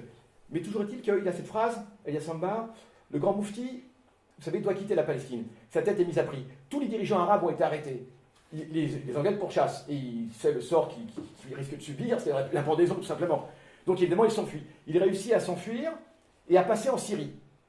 À l'époque, il y a une petite période de bisbille entre les Français et les Britanniques. Donc il met ça à profit, il se réfugie en Syrie. Mais du coup, comme les relations se rétablissent entre les Français et les Britanniques, les Français lui disent de déguerpir. On est quelque temps avant la Seconde Guerre mondiale, les Anglais et les Français voient arriver la conflagration, et donc du coup, eh bien, il doit partir, il doit quitter la Syrie. Il ne peut pas aller en Irak, évidemment, c'est sous domination britannique. Il ne peut pas aller en Égypte, c'est sous domination britannique. Il ne peut pas aller au Liban, c'est sous domination française, ni en Syrie. Donc il n'a pas tellement de choix, c'est comme ça qu'il va aller vers les terres, vers l'Allemagne, tout simplement. Alors, peu importe le personnage. Mais toujours est-il que Elias Sambar a cette phrase, il dit, en fait, c'est le premier Palestinien à avoir expérimenté l'exil. Et oui, effectivement, c'est le premier Palestinien. Alors, il préfigure ce qui va être le sort de pratiquement tout le peuple palestinien, quelques années plus tard, après la Seconde Guerre. Et c'est ce côté terrible, parce que quasiment prophétique dont parlait ce journaliste palestinien d'Al-Karmal dans les années 20, que le grand moufti est en train en fait de subir, enfin c'est ce qu'il subit. Alors, juste au niveau en termes de photos, parce qu'il y en a quelques-unes qui sont assez inédites. Alors là, c'est assez intéressant. Vous voyez ces photos? C'est la révolte de 36-39. Et c'est une femme, derrière une mitrailleuse. Une Palestinienne. Des femmes qui combattaient déjà. Donc on n'a pas attendu, vous savez, la modernité juive, les femmes qui combattent et tout. Ben non, les Palestiniens aussi, les femmes combattent. D'ailleurs, j'ai une autre photo, mais c'est après la Seconde Guerre, où pareil, on voit une femme sous l'uniforme de sergent d'ailleurs, de la garde civile palestinienne, qui est aussi une arme à la main et qui combat. Donc on a vraiment toute une population qui combat. Hein. Ce n'est pas quelques élites, quelques militants. Toute une population qui n'a aucune espèce d'illusion sur le sort qui l'attend. Et c'est ça qu'il est important de montrer. Qui n'a aucune espèce d'illusion sur le sort qui l'attend. Et donc, on a les femmes, les enfants, les personnes âgées, tout le monde combat, vous voyez, et c'est vraiment important. Alors là, ça c'est intéressant. Ça, alors, ce ne sont pas des Arabes, hein, ce sont des sionistes. C'est la garde des kibbutz, enfin des colonies, les kibbutz. Hein. Et c'est assez intéressant parce que c'est Ord Wingate, c'est lui. Alors, il n'est pas juif, il est britannique. Et Ord Wingate, alors les Israéliens disent, enfin les militaires israéliens disent, tout militaire israélien digne de ce nom a comme référence Ord Wingate. Je crois que Ord Wingate est un fou sadique, mais réellement, qui s'est fait connaître par son sadisme à l'encontre des Arabes, mais réellement. Il a organisé ce qu'on appelle les Special Night Squads, quelque chose comme ça, c'était des escadrons spéciaux de la nuit, qui allaient attaquer les villages arabes et qui égorgeait, mais réellement, les habitants. C'était l'entraînement. Hein. Toute personne tout candidat à ces groupes de combat, eh bien, devait déjà expérimenter cela et devait déjà se faire la main sur des villageois qu'on allait assassiner, mais vraiment dans leur lit la nuit, comme ça. Et il mourra par la suite. Ord Wingate, mais on peut dire que c'est lui qui a donné son esprit, réellement à ce mouvement militaire. Et donc il est là et il était très fier de lui. Et donc c'est des commandos de la nuit. Et je crois que Sharon s'est beaucoup inspiré. Ariel Sharon s'est beaucoup inspiré de Ord Wingate. D'ailleurs, Ord Wingate en Israël, il est vraiment vénéré. Il y a son portrait partout. Et voilà. Bon, voilà. C'était un Britannique non juif et qui était admirateur du mouvement sioniste. Et voilà. Donc c'est assez intéressant également. Alors là, cette photo, elle est assez intéressante. Alors on voit aussi. Alors, ça c'est à Acre. C'est devant la prison d'Acre. On est en 1930 et ce sont 3 patriotes palestiniens qui sont pendus. Alors les Britanniques ont poussé le vice jusqu'à les pendre un par un, l'un après l'autre, pour que chacun assiste à l'exécution de ce qui précède. Et dans l'espoir de les faire craquer. Aucun ne va craquer. Ils vont mourir très courageusement. Voilà. Et l'ordre d'exécution sur eux, écrit en arabe, de façon à ce que ça serve d'exemple. On est avant la révolte de 36, mais déjà en 1930, évidemment, il y a déjà des premiers mouvements et des militants qui sont arrêtés, des militants qui combattent, etc. Voilà, donc ça c'est important aussi de le montrer. Voilà, ils sont exhibés comme ça. Voilà, donc on est loin.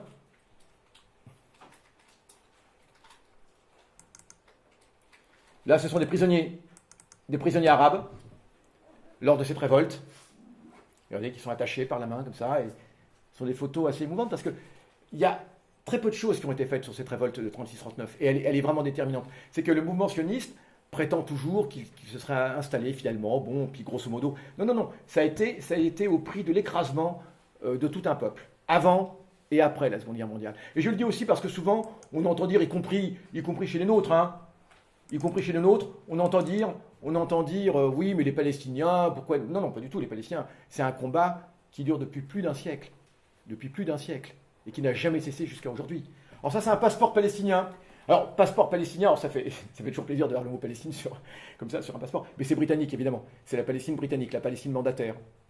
Mais c'est important de le montrer parce que les sionistes, et on le verra par la suite, ne peuvent pas créer un État.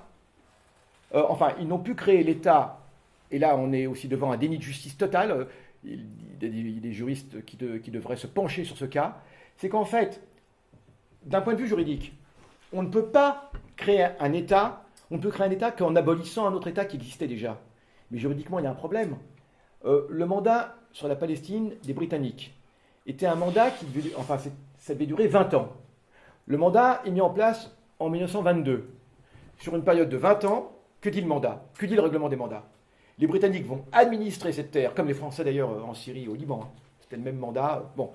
Eh bien, les Britanniques vont administrer la Palestine pendant une durée de 20 ans, et à l'issue de ces 20 ans, le peuple pourra s'autodéterminer. C'était ça, la règle. Donc, à l'issue des 20 ans, en 1942, il aurait dû y avoir un référendum en Palestine, qu'aurait demandé son avis à toutes les populations réunies, sans distinction évidemment, sans apartheid, et simplement, la Palestine aurait donc accédé à l'indépendance, comme n'importe quel État sous mandat. On connaît la suite, évidemment. Là aussi, non seulement ce règlement des mandats était totalement usurpé, était un non-sens en termes de droit, on ne voit pas pourquoi on a imposé un mandat aux Arabes à l'issue de la Première Guerre mondiale, il n'y a absolument aucune raison à cela. Mais en plus, même ce règlement n'a pas été appliqué, n'a pas été respecté, puisqu'on est en 1942, il y a la Seconde Guerre mondiale, et évidemment, on ne va jamais demander aux Palestiniens, effectivement, d'exercer leur droit à l'autodétermination, on va les empêcher, et donc on va créer un État d'Israël, alors que les structures juridiques de l'État de Palestine n'ont jamais été abolies. Pour qu'elles puissent être abolies, il aurait fallu un référendum dans toute la population palestinienne qui disent, voilà, on abolit cet État de Palestine et on crée autre chose à la place. Ça n'a jamais été le cas. Bon, ça c'est un des multiples dénis de droit qu'il y a dans cette affaire, qui est vraiment de A à Z, complètement tronqué. Enfin, le droit a été complètement bafoué de A à Z. Alors, actuellement, l'État d'Israël, c'est un des motifs qui fait que l'État d'Israël n'a pas de légitimité réelle. Alors là, vous avez simplement Herzl qui est en ligne occidentale. Voilà. Alors, tout ça pour dire que cette Palestine, donc, ce mouvement sioniste, plutôt, n'est pas comme l'affirme, alors le fameux livre, parce qu'à l'origine d'un petit peu de cette conférence, il y avait aussi l'idée de répondre à un livre des SOS Racisme qui s'appelle « Le sionisme expliqué à nos potes ». Le sionisme expliqué à nos potes, alors avec un titre tout à fait intéressant, on s'en rend compte, qui est même alléchant. On est pressé de savoir, vraiment de connaître les délices du sionisme. Les délices du sionisme, ça pourrait être le nom d'une boutique finalement, ou délices du sionisme. Et donc, parce que vraiment, on est vraiment impatient, ça a l'air succulent même. Et alors donc, c'est un ouvrage, vous le savez peut-être, qui a été fait au début des années 2000, et dedans, donc c'est un ouvrage collectif, il y a l'inévitable BHL dedans, il y a des gens comme ça, il y a Charby, Denis Charby, prof d'histoire, qui était prof d'histoire à Paris d'ailleurs, grand sioniste aussi. Il y a, comment s'appelle-t-il Klugman, c'est ça, Klugman, notre ami Klugman, hein, c'est notre ami bien sûr. Il est indispensable maintenant, chacun doit avoir son Klugman dans la poche parce qu'il sert à tout le monde. Il sert au CRIF, il est partout, il proteste contre. Il arrive même qu'il proteste contre l'islamophobie, oui, je vous assure. Bon, bref. Et puis il y a Adil Jazouli, militant marocain de gauche, qui participe à cet ouvrage et qui, effectivement, est très fier. Alors, c'est assez intéressant parce que c'était un militant de l'USFP, la gauche marocaine. Et Adil Jazouli, qui maintenant est au ministère de la Ville, qui travaille au ministère de la Ville en France, et qui est très content et qui lui aussi participe à cet ouvrage de façon à faire connaître aux jeunes beurs, comme il dit, qu'il qualifie d'ignorants dans son livre, dans cet article qu'il consacre dans son livre. Il faut le lire, hein, dans le sionisme explique à nos potes, il les qualifie d'ignorants parce qu'ils ne savent pas ce que c'est que le sionisme. Hein. Il dit même analphabète politique.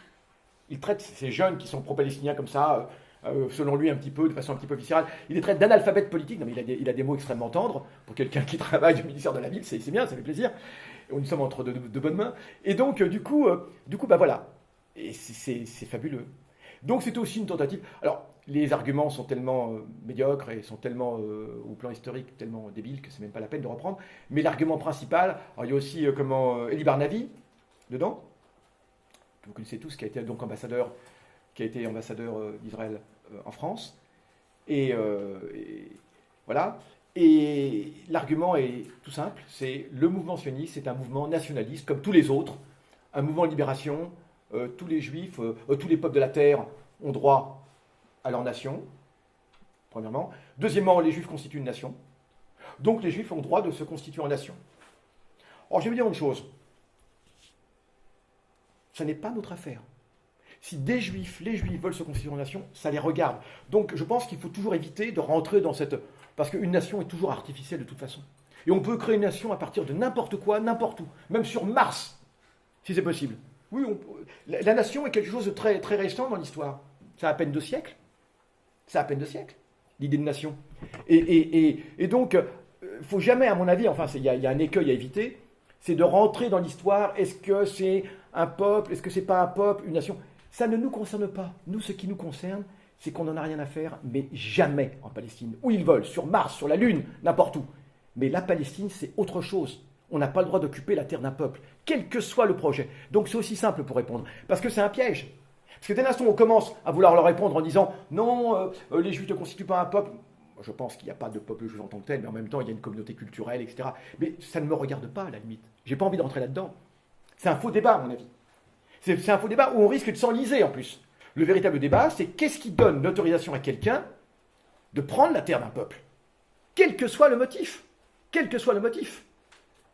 Et c'est là-dessus, c'est que de toute façon, la colonisation de la Palestine, quel qu'en fût l'auteur, est une usurpation de terre, est un crime, c'est un crime que rien ne pourra justifier jusqu'à la fin des temps. Et j'espère qu'avant la fin des temps, on aura une issue heureuse. Mais bon, après tout, vous me direz, après il y a la bataille d'Armageddon, etc., comme on disait au début, et puis on a peut-être nos chances, je ne sais pas. Nous sommes les... Alors, je vous le dis tout de suite, vous êtes mal partis. Tel que je vois les têtes, là, généralement, c'est les forces du mal, ici. Hein. Bon, hein. Généralement, à mon avis, là, vu vos têtes, c'est les forces du mal. Vous n'êtes pas dans les forces du bien. Vous savez, forces du mal, forces du bien. Donc, bon, alors, toujours est-il que... Vous êtes considérés comme les forces du mal. Donc, toujours est-il que le problème, il n'est pas là. Le problème, il est qu'effectivement, il s'agit d'un mouvement qui, d'emblée, est venu pour prendre la terre d'un peuple qui a été sur sa terre depuis toujours, et avec des prétentions, on le voit, complètement aberrantes. Et le plus incroyable, c'est que c'est l'attitude de l'Occident. En ce sens, le mouvement sioniste n'aurait jamais pu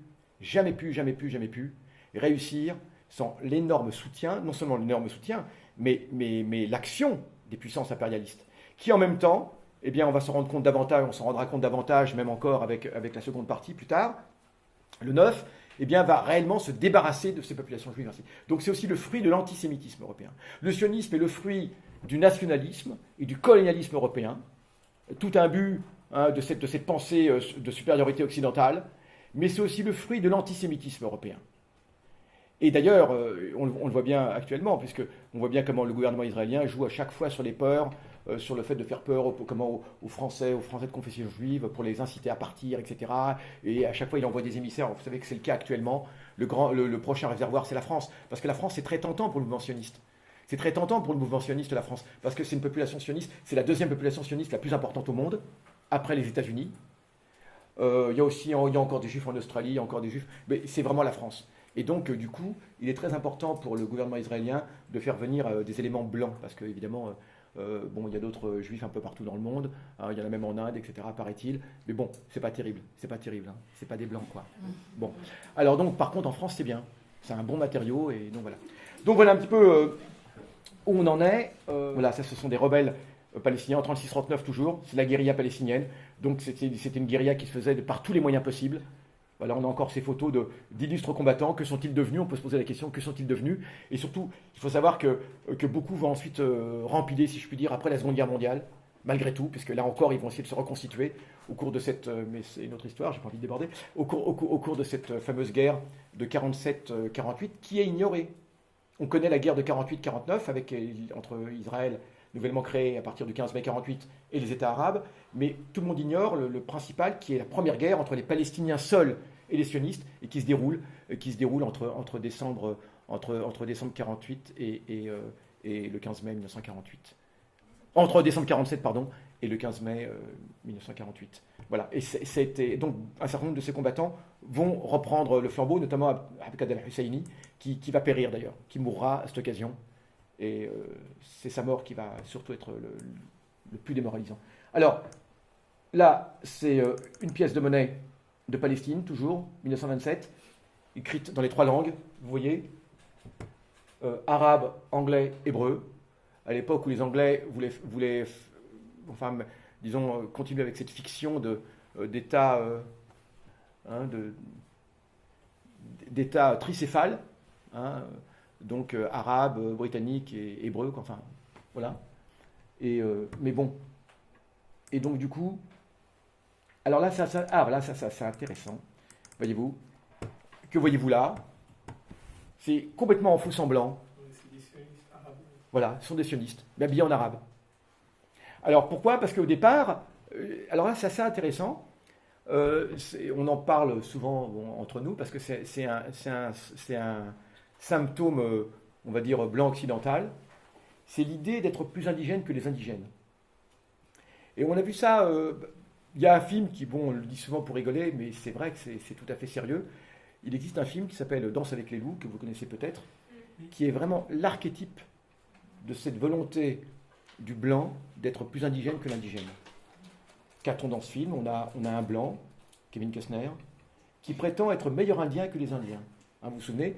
C'est lui-même qui, à un moment, vous vous souvenez, il y a cette espèce de cérémonie de baptême, là, puisqu'il entre dans une mare, en blanc, il en sort indien. Véritable baptême. Et donc, du coup, eh bien que se passe-t-il? Il habille avec des habits indiens. Il devient un très bon indien, d'ailleurs. Tellement bon indien que c'est lui qui apprend aux Indiens à coller sa tête contre le sol, vous vous souvenez, pour entendre arriver le troupeau de bisons. Parce que les Indiens, depuis 5000 ans, ils ne le savaient pas, ça. Et donc, ils ont entendu Kevin Costner qui est venu leur apprendre. Et bon, alors alors c'est génial, toi. Les Indiens, ils sont tout contents. Du coup, l'homme blanc est gentil. Il nous a appris à entendre arriver le troupeau de bisons. Et ben en Palestine, c'était pareil. Il y a cette idée. Alors, vous seriez étonné parce qu'il y a des tas de photos comme ça. On voit des cavaliers, mais on dit, ben, ce sont des bédouins. Non, non, ce sont des. Quand le colon arrive, qu'il a pris la terre, qu'il a pris l'air, qu'il a pris les fruits du pays, qu'il a tout pris, il a pris les maisons. La cuisine même, absolument. Il n'est pas content. Il ressent un malaise. Il sait qu'il lui manque quelque chose. Qu'il a énormément de mal à avoir, parce qu'il sait très bien qu'il est encore illégitime. Il lui faut l'âme de l'indigène. Et il sait très bien que tant qu'il n'aura pas l'âme de l'indigène, il ne sera pas légitime. Et on pourra mettre en question sa légitimité.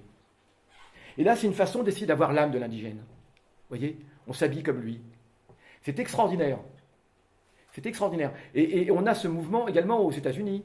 Bah, vous le savez, on ne compte pas les... Regardez, prenez les noms des équipes de foot, de football, de basket. Quels les noms? Les Redskins, etc., tout cela. Ils prennent même des noms de tribus indiennes. Jusqu'au terme, vous savez, Ku Klux Klan, le Ku Klux Klan, de sinistre référence. Qu'est-ce que ça veut dire? Clan, on sait ce que ça veut dire, bon, clan, mais Ku Klux. Personne ne peut dire ce que c'est. Ben, c'est de l'indien. C'est du langage indien. C'est pour prouver qu'ils sont légitimes et authentiques sur cette terre. plus que les Noirs. C'est extraordinaire. Hein, et toujours cette volonté de prendre l'âme de l'indigène. En Algérie coloniale, qui sont les Africains? Qui sont les Algériens d'abord? Ce ne sont pas les musulmans. Les colons se disaient Algériens. Mais même le chant, c'est nous les Africains, qui est le chant de la Légion. C'est extraordinaire. C'est nous les Africains qui revenons de loin. Vous savez, c'est le fameux chant de la Légion. Mais qui est-ce qui chante ce chant? Ce sont des légionnaires blancs. Il y a toujours cette volonté d'être plus indigène même, encore, que l'indigène lui-même. Et donc c'est ça, c'est cette volonté d'avoir l'âme. Et c'est cette âme, donc locale, après laquelle les sionistes courent encore. Et ils ne peuvent pas, alors quand ils ne peuvent pas prendre cette âme, donc il faut éliminer l'indigène, totalement, l'éliminer. Parce qu'il sera toujours la preuve marquante de l'illégitimité du peuplement. Voilà.